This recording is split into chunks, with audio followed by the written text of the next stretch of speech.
Bismillah, wa salatu wa salam ala rasulillah. Assalamu alaikum wa rahmatullahi wa barakatuh, my beloved sisters. I'm super excited to be back here with you for another Sunday motivation session. Yay! Let me know how excited you are in the comments, okay?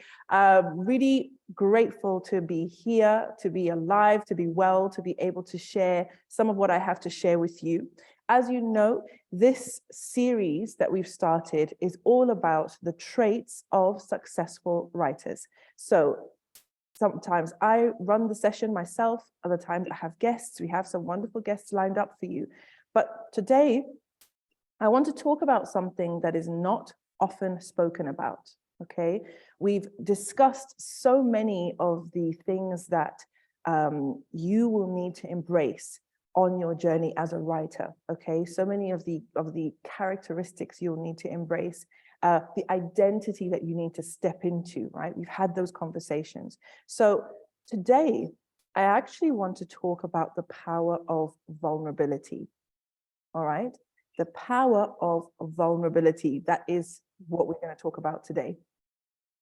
Many of us know that a part of our writing, whether it is a memoir, whether it's an autobiography, whether it's a self-help book, you know, whether it's even a business book, right? Sometimes even a children's book, there is going to be an element of your personal experience that needs to be expressed in this book, okay? Now, I know how private many of us are. I know how we guard our privacy, and we are concerned for how we come across. I get it. There's nothing wrong with that at all. So the power of vulnerability is a very scary power. It's a very scary trait to lean into, right? Because most of the time we are wearing a mask, right? We're wearing a mask in our day-to-day dealings to be able to navigate the world that we need, the way that we want to navigate it, right?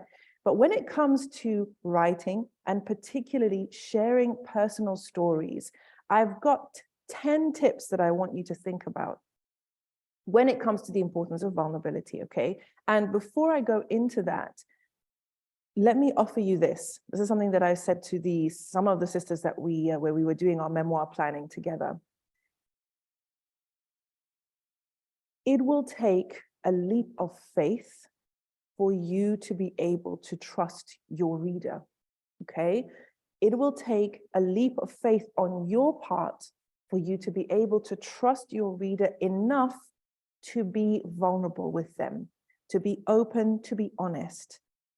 Now, I know that that sounds scary because we're thinking, well, what if they think I'm crazy? What if they judge me? What if they just don't get it? I know. That's where the leap of faith comes in. I have seen this happen before, and I believe that this is how it works. For the people of good hearts, who are the majority, I believe that, when you trust them enough to be open with them, to be honest with them, to be vulnerable with them, you give them permission to be trustworthy, if that makes sense, right? There's a contract here, right? We're making a deal. I'm going to trust you, and in return, you are going to give me you're going to be trustworthy, right? I trust you to take my story in the way that I want you to take it, the way that I hope that you take it, right? So that is a leap of faith because you don't know who your readers are. You don't know who every reader will be. You can never know. But if you do that, what does that allow you to do? It allows you to connect with your true audience. It allows you to connect with your true audience, the real ones, okay? Not the fakers, not the haters, the real ones. Because real recognizes real, as they say, right? The people who you really want to reach, the people who really need your message, when you are open with them and you're vulnerable with them right at the beginning of that book, and they see that, oh, this person is sincere, this person is honest, this person is actually trusting me with this story, real recognize real. And they're like, I'm in. I'm in for this ride. I'm in for this story. I'm in for this coaching. I'm in for this lesson, whatever it is, right, that you're offering in the book. Just give me a yes in the chat, in the comments, if this makes sense, please. If you're picking up what I'm putting down. Something you need to remember on this journey, okay? Like I said, there's real, right? There's your true audience, okay? The people who your book is made for, the people who your message is perfect for, right? There's real. Then there's fakers and there's haters, okay? Haters gonna hate. You should know that by now, right? Fakers and haters are going to hate your work no matter what, right? And the thing is, what I've noticed over the years is not everyone is ready for what it is that you're bringing. Not everyone is ready to hear it. Not everyone is ready to make those shifts. Not everyone is ready to be confronted about their life or their worldview, right? Not everyone is ready. And sometimes you're being vulnerable, you're open, you're teaching can actually trigger people and make them angry with you. How dare you? Have you ever seen that reaction on social media? A brother or a sister shares something and people come and attack the person. How dare you say this? Or, you know, why are you saying this as if da-da-da-da-da? You can see the people that are triggered. You can see the people that get triggered, but you don't get triggered unless there is a trigger. That's how it works. Because people who have no skin in the game, people who have, you know, nothing to lose, they don't get triggered. They could not care less. They don't get triggered. It doesn't bother them. They scroll past, or they just ignore it, or they just leave a like and move on. The people who give you hate, it's typically because you've basically touched a nerve, okay? But hear this. That is their nerve, okay? You've touched a nerve, yes. And I know a lot of you don't want to upset people. You don't want to make people mad. You don't want to trigger people. You don't want to make people upset with you, but I'm going to tell you this again. And if you're writing stuff down, write this down. If you've touched a nerve with one of your readers and they're angry with you or they're upset, understand that it is their nerve. Therefore, it is their issue that needs to be resolved. It is not yours. I'm going to say that again. It is their issue that needs to be resolved. It is not yours. It's not your responsibility. It's not your work. It's not your issue. It's their issue.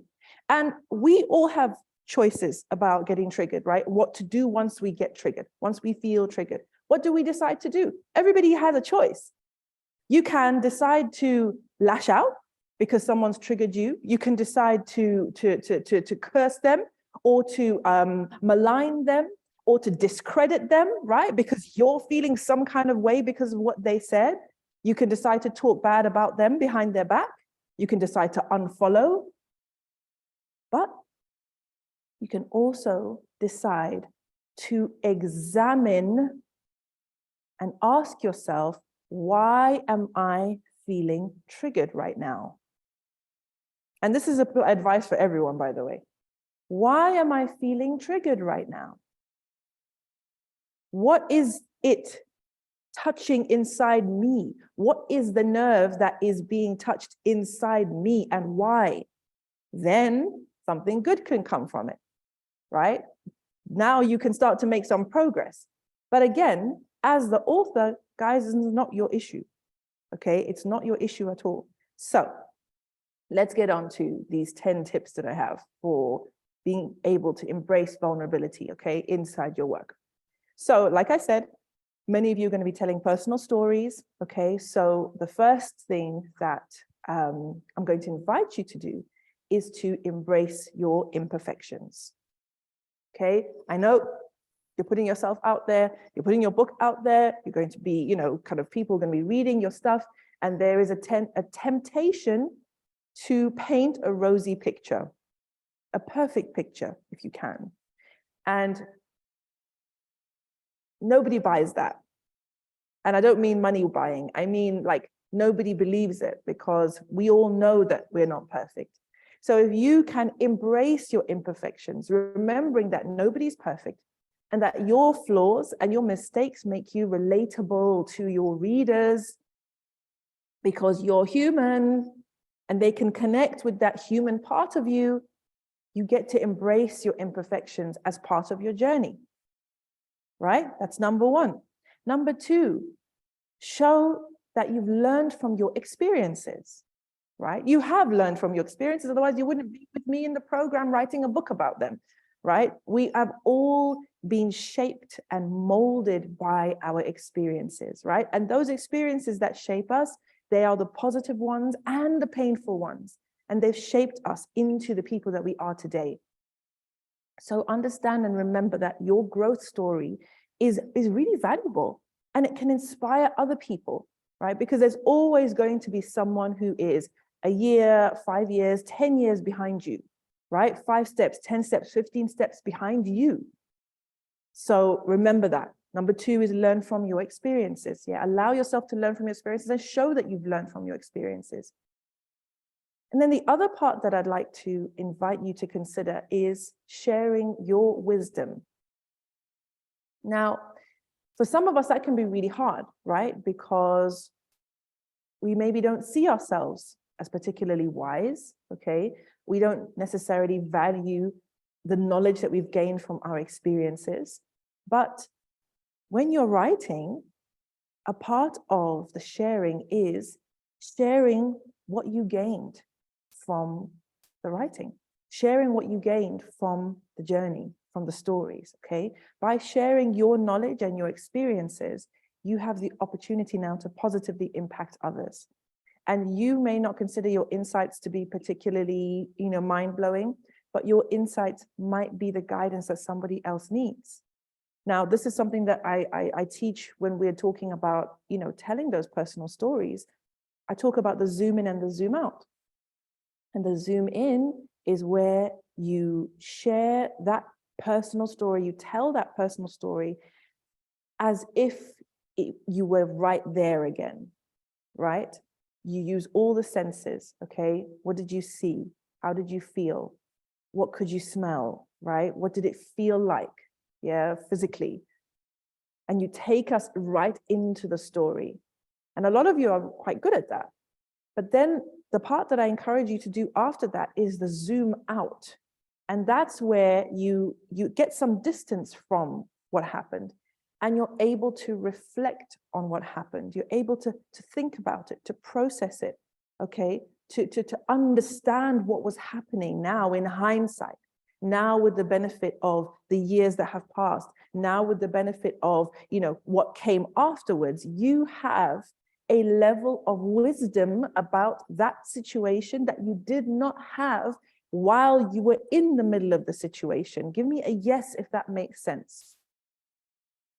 Okay, because that's really, really important. And I want to teach you this ability to get deep into the experience, under the skin of the character, which is you, and then be able to zoom out and reflect on it and become a bit more abstract about it, a bit more philosophical about it. Okay, anyway, I digress. Number 4, connect through your vulnerability. This is what I was saying at the beginning, okay? When you're open and vulnerable about your story, whatever your struggles were, that creates a deeper connection with your audience, okay? It shows them that they're not alone in their challenges, and we are able to connect on a human level. Because the human experience is one of tests and trials, as we know, no matter who you are. The human experience is one of tests and trials and ups and downs. And so, like I said, real recognize real. When a person is being fake, we can tell. When a person is telling a story in a really shallow way, no connection, right? Because we know they're hiding something. We know they're just painting a picture for us.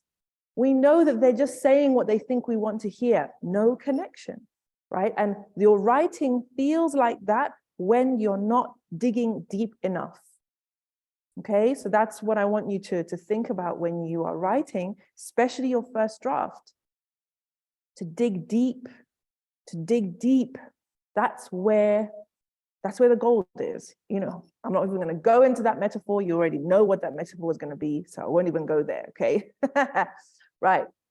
So the next step on this is to know that your vulnerability empowers others. Okay. Your vulnerability, your acceptance of your humanness,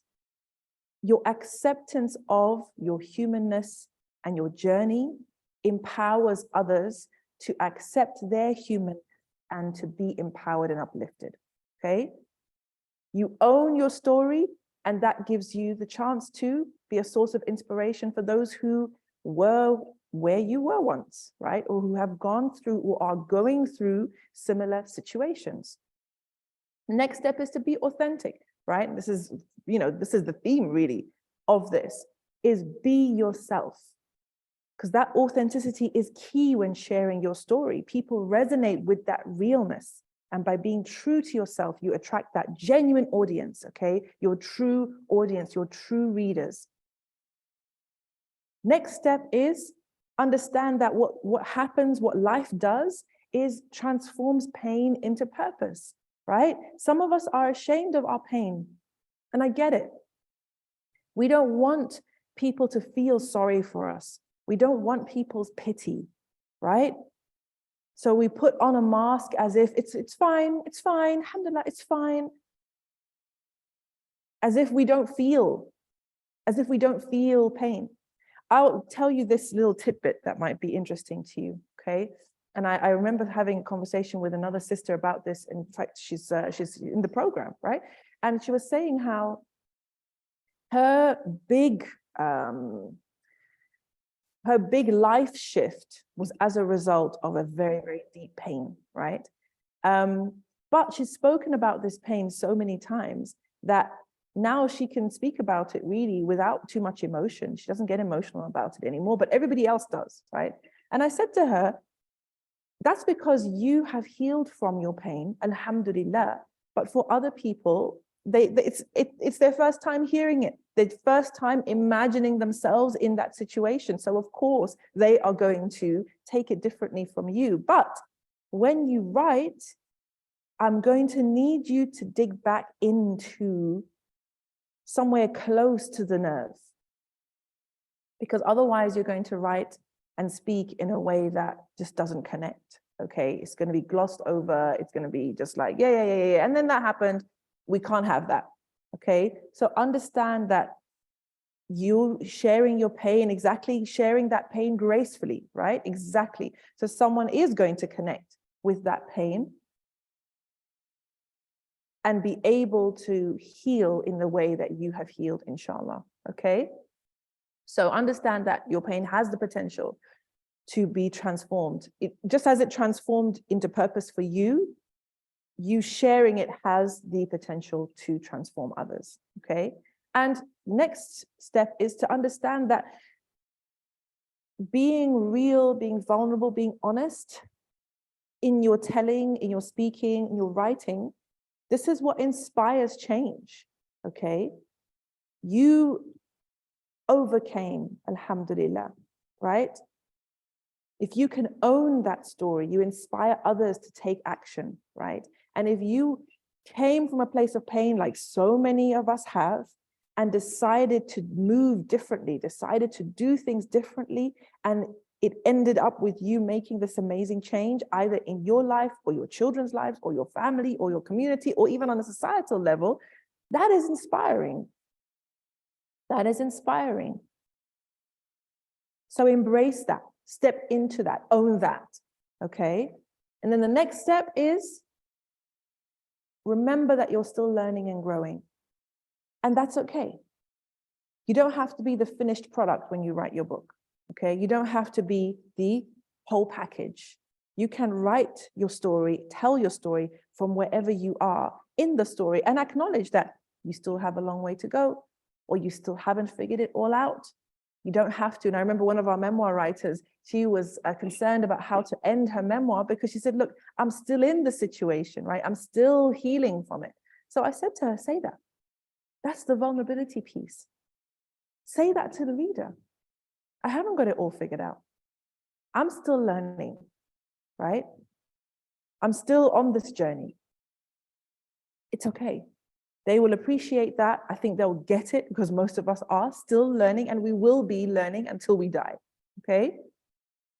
And then the last point that I want to remind you of is when you are able to do all of these things, you know, embracing the pain, owning your story, being vulnerable, being authentic, you touch lives, okay? You touch lives. And when you touch lives and you impact people, you leave a legacy. That's what that's what you do in the world. That's the trail that you leave behind you. And bi'idhnillah, inshallah, if you had the right intention, you get reward for that. So your words and your experiences expressed with vulnerability and honesty and authenticity have the potential to have a lasting impact on someone's life. So I want you to remember that. And when you feel the fear coming up, when you're writing, and you feel yourself wanting to dial it back and saying, no, this is too much, write more. Lean into that. Say, this is the real me coming out right now. This is the real story bubbling up right now. And yet it may be scary and it may feel some kind of way, but this is the real stuff. Because when you start writing and you start to feel, that's when you know you now have gone to that place, that deep place where the true story is lying. All of us can tell a potted version of our story. We can all tell a sanitized version of our story, but that's not the story I want in your book. And that's not the story that your readers deserve. Your readers deserve this. And as I said to you before, it's a trust exercise. You all prayed istikhara before you came here, right? You all prayed istikhara, and we continuously remind you to correct your intention, to purify your intention, right? And you know for a fact that if Allah subhanahu wa ta'ala didn't want you to be here, you wouldn't be here. Now I'm speaking to my authors who are in the program with me, my clients. If you were not meant to be here, you wouldn't be here. So if you are meant to be here, which is evidenced by the fact that you are here, you know that you have a job to do. And your job is not to phone it in. Your job is not to just put something mediocre out there, right? To just put something that is not even anything and waste your time and waste everyone else's time by something that really nobody is going to be interested in because it's not real. It's not real. And that's why when we do our planning, guys, remember, for those of you who are writing a book to help others who are in a situation of pain, what do I tell you to do? Dig deep into the pain. What is the real pain? What are those situations that the sisters are going through that they don't dare speak about, that they don't dare mention to their friends, that they're ashamed of, that they're scared of? Speak to those. Speak to them, see them, name them, and give the solution for them. I know some of you, this is exactly what you need right now. Don't phone it in. Because if you write something for a demographic, right, that is going through a pain, and you pretend that the pain is level 1, 2, and the pain is actually level 8, they are not going to trust you, and they're not going to stay with you because you're fake. You're fake.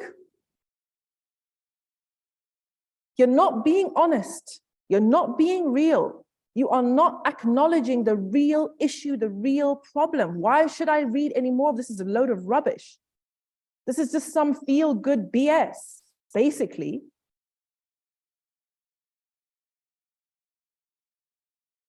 And that's not what you're here for. That's not what you're here for.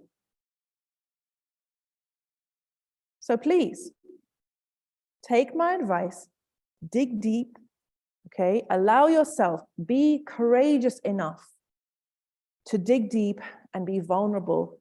And even if it's not your personal story, guys, yeah, even if you're not going to talk about your personal story, you don't have to, but be real. For example, say you're writing a guide for For example, someone who's had a miscarriage, right? You're writing a guide for sisters who've lost their child, their baby, and you don't want to tell your personal story in there. That's fine, okay, that's fine. Because maybe it's just a guide and it has information in it and it's fine. It's not a personal story. It's not really self-help. It's not a memoir. We don't need to tell your personal story. That's fine. But can you be courageous enough to truly, because you've had the experience, but you don't want to talk about it. Can you be courageous enough to dig deep and acknowledge the true feelings that you had when you had that miscarriage and speak to those? Because that's what they need. They need someone who's going to see them and know what they've been through and acknowledge that, yeah, it was tough. This is what it meant. This is what it could mean. This, you may be going through this, right? So you will need to be courageous enough to do that because they're looking to you to give them something that they can't get elsewhere, right? And if you've had that experience, you do have something that other people don't have. So with that being said, I'm going to leave you with that, inshallah. Another week ahead, Allah is blessing us with, bi'idhnillah, a week to worship Him, to do good, to work on our story, right? To work on our book, to work on this legacy that you are building for the world. And I cannot wait to see how your journey progresses.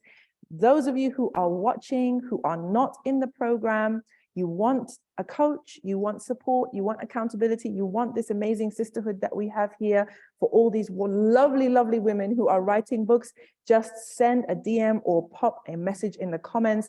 I will reach out to you, inshallah. For now, that is the end of our Sunday session. I will see you next week, inshallah. Jazakum Allahu khairan. Wassalamu alaikum wa rahmatullahi wa barakatuh.